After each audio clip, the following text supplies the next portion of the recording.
Welcome to Learning Through Experience, Branding, the podcast where we will take ideas and turn them into creations. I'm Juan Salazar, here to guide you through the art of bringing your visions to life. Whether you're creating a new business or perfecting a product, I'll share tips, tricks, and stories from my own journey in building a brand. Ready to get inspired? Welcome back to episode 2 of Learning Through Experience. Last episode, we learned about building a brand from identity, understanding core values, and knowing your target audience. We touched a little on execution, but now we'll go into full detail on bringing your brand or your idea to life, from how it can look, feel, and move in the real world. In this episode, I'm diving into the next phase of my journey, taking an idea and turning it into something you can hold, wear, and share with others. We're going to explore the early stages of execution and what it can take to bring a concept to life, how to navigate production, and things to keep in mind when you're actually creating physical pieces. For the first key point, we'll touch on concept to design. To explore all methods of design and understand how you want to create, you can start with sketching ideas, digital mock-ups, mood boarding, really whatever helps you bring your vision to form. If you want to do graphic design, explore those graphic design softwares. Me, I started with the free sources, like Krita and GIMP, but you can do anything you can get your hands on. You can find sources online everywhere. Reddit communities are always willing to share information and help you locate these softwares. And then as you progress, you can learn more about paid softwares such as Photoshop, Illustrator, Clo 3D, and Blender. These take a significant amount of practice, but you can always watch videos on YouTube just to navigate your way through learning. I learned through YouTube and WikiHow. Putting the hours into practice, that's all it takes. A lesson I learned through experience is working on getting proficient at one method before moving to the next. It helps you execute ideas easier and you'll go through the steps with less hiccups. Though, it is nice to watch plenty of videos and then read up on other methods of creating because you might like working on one way more. One thing to note is how to source inspiration without copying. How to remix influence into something that feels like you. Think about all the artists and designs that you love, and then ask yourself, what do you love about them? What do their products tell you, and how do they make you feel? Because if you can capture this feeling, it makes it a little easier to understand what you like, and it helps you develop your taste and understand what you want to put into the world. Knowing influence without deliberately copying. When you know what you like, you can understand storytelling. Storytelling in product design is essential. You need to understand why this piece exists, why this shape, fabric, or why this word.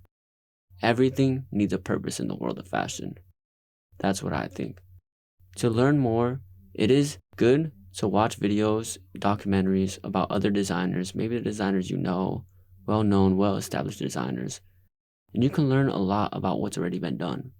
So an example of this is Virgil Abloh. He has his own ideology in design called the 3% rule, where he believes you only have to change something by 3% to make it your own. This happens with recontextualization, taking existing items, images, or design and subtly mixing them. Small shifts in this context, shape, or the meaning can make something feel entirely new. So this might have worked for him, but it might not work for you. Plenty of people discredit him and his ideas because of his lack of originality. This goes to say, exploring different ideologies and creating helps you discover what you think and how you want to create. Now, the next key point is materials and prototyping. You need to dive into picking your fabric. This is where it comes into play how you actually want to create. So if you want to print design or if you want to sew from scratch, you would think about using blanks or using raw materials.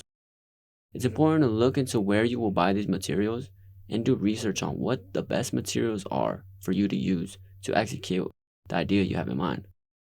There's plenty of fashion magazines and books to help explain this. Again, YouTube University. You can find out if you can purchase books or you can download books online for free. Places like Reddit, always giving information, or the Internet Archive. You can download old books. There's a book I like called Textilepedia. It talks about all kind of textiles and it helps you get a grasp and idea of where they originate and just how to use them better. So, when you understand your fabric, think about sample making. Me, I looked around and I looked at people I knew and I asked if they had any resources I could use or if they had any machines. Turning out they didn't, so I looked on a lot of YouTube videos to find out what's a good beginner sewing machine where I can get a bang for my buck.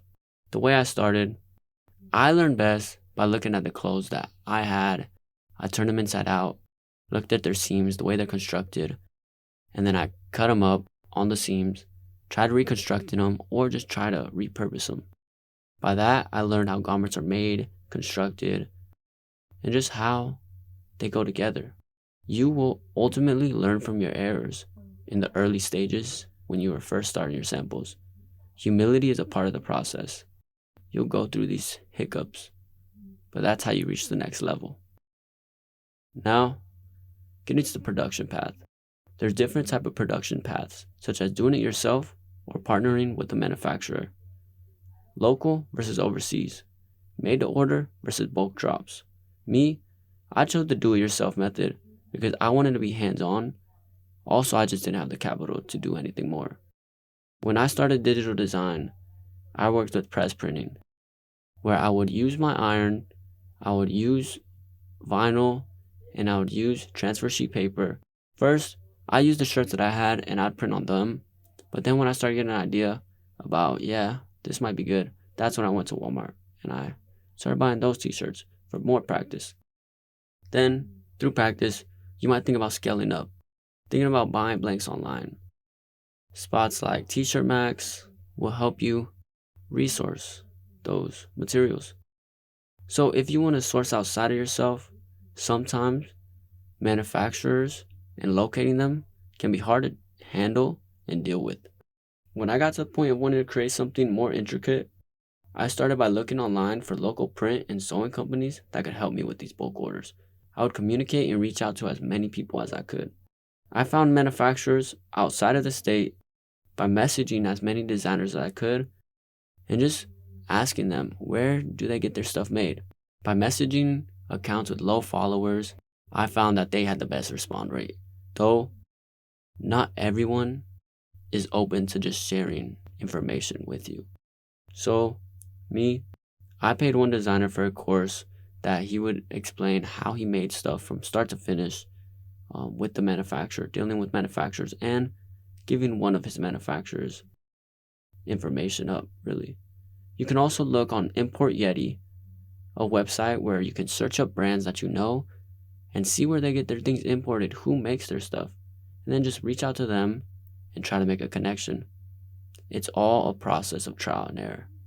Think about delays and compromises. They're bound to happen. But you need to do whatever to keep your vision intact. Be flexible because things might not go exactly the way you imagined, especially the first run. And that's okay. A pro tip is to build relationships, not just transactions. And knowing your makers change everything. Whether it's knowing how you want to make things or just knowing explicitly who is in charge of making your idea come to life. So it looks like we're running out of time for today. So to recap, bringing a brand to life means translating vision into something tangible, from sketching designs to finding the right materials and the production plan for you. This phase is about problem solving, patience, and staying grounded in your purpose. Because the more intentional you are, the more your audience will feel the energy in every piece. So, are you at the execution phase of your idea? Thinking about who to work with or how to start small? Let me know what you're thinking, because in the next episode, I'll be talking more about the technical side, printing methods, sewing options, and how to release collections in a meaningful way. Thanks for tuning in to Learning Through Experience Branding. If you enjoyed today's episode, make sure to subscribe and share it with someone who loves creating as much as you do. Keep building, keep creating, and I'll see you next time.